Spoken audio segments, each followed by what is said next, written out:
Romo, Bapak Ibu, selamat pagi, namo buddhaya. Pada kesempatan pagi hari ini kita bisa berkumpul tentunya karena dukungan karma baik kita di masa lalu maupun masa sekarang, hingga pada hari ini kita bersama-sama bisa mengulang dhamma, membahas dhamma pada kesempatan hari ini. Setiap hari sering kita tidak menyadari di mana waktu yang kita lalui, waktu yang selalu kita jalani tidak kita manfaatkan dengan sebaik-baiknya. Fenomena kehidupan kita sehari-hari tercengkram oleh 3 hal, yaitu ketidakkekalan atau perubahan, ketidakpuasan atau penderitaan, dan yang terakhir adalah tanpa inti atau tanpa aku yang memiliki. Seperti yang saya sampaikan tadi, terkadang kita tidak menyadari bahwa waktu ini terus berjalan dan berjalan. Demikian juga kita, tubuh kita, batin kita, setiap saat juga mengikuti waktu itu. Setiap saat juga mengalami perubahan, baik jasmani kita maupun batin kita. Yang mungkin tadi pagi kita tertawa-tertawa, kemudian siangnya menangis. Atau sebaliknya, pagi hari kita menangis, siang nanti kita tertawa.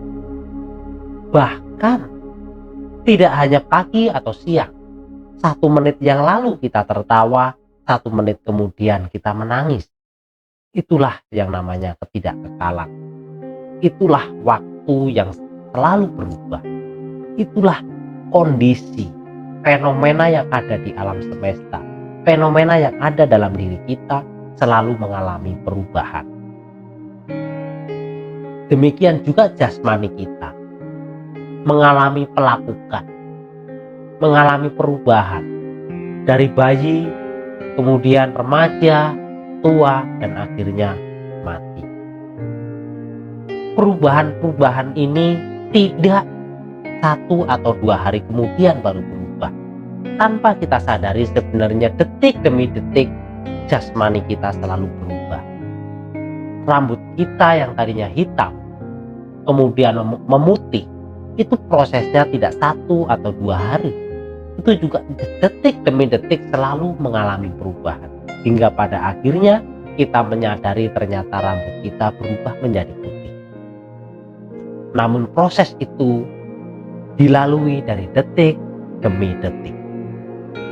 Untuk itulah Bapak Ibu, waktu ini perlu kita manfaatkan dengan baik.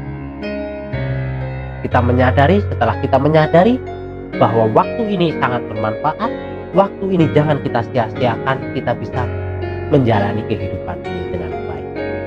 Kemudian ciri waktu yang kedua, yaitu usia kita yang terus berkurang. Mungkin Bapak Ibu, kita sering melihat, bahkan melakukan pada saat di hari-hari ulang tahun, maka kita akan sorak gembira dengan bahagianya karena bisa melewati waktu, hingga pada akhirnya tiba di hari kelahiran. Tapi tanpa kita sadari, sebenarnya pada saat itulah proses berkurangnya usia kita. Usia kita ini berkurang, tahun demi tahun akan selalu berkurang, karena memang tidak ada yang kekal yang ada di dunia ini. Kemudian yang ciri waktu yang ketiga adalah adil.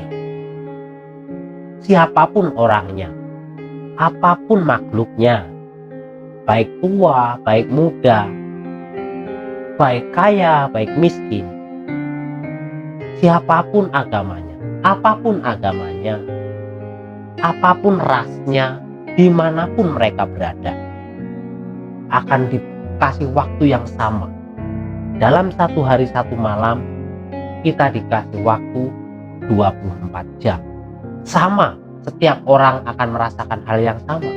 Satu hari satu malam adalah 24 jam. Tetapi di sini ada hal yang berbeda, di mana dari satu orang ke orang yang lain, atau orang yang satu dengan yang lainnya, itu tidak sama dalam memanfaatkan waktu. Memang dalam kehidupan kita bermasyarakat, dalam kehidupan kita berumah tangga, adalah hal yang wajar bila kita mencari suatu kekayaan, suatu materi. Tetapi jangan lupakan juga yang bukan materi, yaitu pengembangan batin tentunya.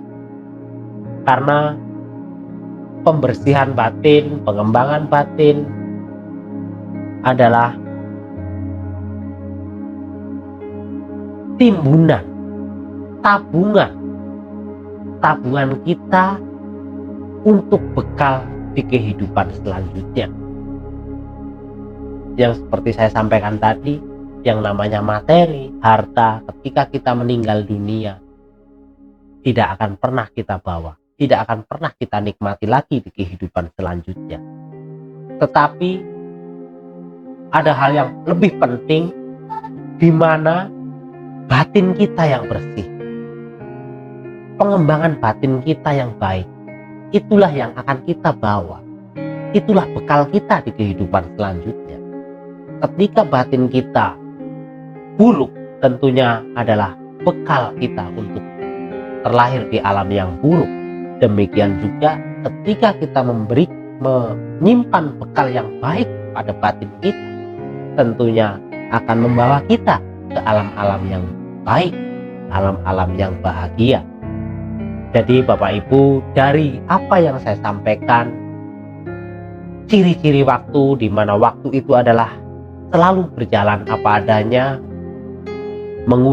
umur kita selalu berkurang. Kemudian yang ketiga, bersikap adil, dan dari individu-individu inilah yang menentukan, memanfaatkan waktu ini dengan sebaik-baiknya. Untuk itu Bapak Ibu, marilah kita menyadari hal ini, bagaimana kita bisa membagi untuk mencari materi sebagai bekal, sebagai sarana kehidupan kita saat ini. Kemudian bagaimana kita membagi waktu untuk bekal batin kita supaya dapat terlahir di alam yang baik, tentunya dengan mengisi batin kita pada hal-hal yang baik. Hal-hal yang baik di sini bisa kita lakukan karena sejatinya sangat sederhana sebenarnya. Hal yang bisa kita lakukan yaitu dalam mengisi tabungan karma baik, yaitu bisa melalui pikiran, bisa melalui ucapan, dan bisa juga melalui badan jasmani. 3 saluran penting inilah jalan kita untuk menimbun karma baik. Bisa juga melalui pikiran kita dengan pengembangan meditasi, contohnya mendoakan orang dengan pikiran-pikiran yang baik tentunya,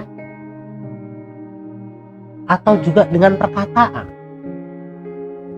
Bisa juga membabarkan dhamma, bisa juga menasehati, bisa juga memberikan rasa aman kepada orang lain, memberikan maaf contohnya, atau juga dengan jasmani kita. Bisa juga melakukan hal-hal yang baik, berdana dengan jasmani kita, membantu orang, dan sebagainya. Inilah Bapak Ibu, dalam kesempatan kali ini saya mengajak, mari kita bersama-sama untuk membagi waktu kita. Mana waktu untuk istirahat, berapa persen dari 24 jam itu, kemudian berapa persen lagi untuk mencari materi sebagai sarana kita menjalani kehidupan saat ini, kemudian berapa persen lagi untuk mengembangkan batin kita, menabung karma baik sebagai bekal di kehidupan selanjutnya. Demikianlah Bapak Ibu yang bisa saya sampaikan. Semoga ulasan Dhamma yang sedikit ini bisa bermanfaat bagi kita semua maupun untuk semua makhluk. Saya akhiri, Sapi Sata Bawantu Sukitata. Semoga semua makhluk hidup berbahagia. Namo Buddhaya.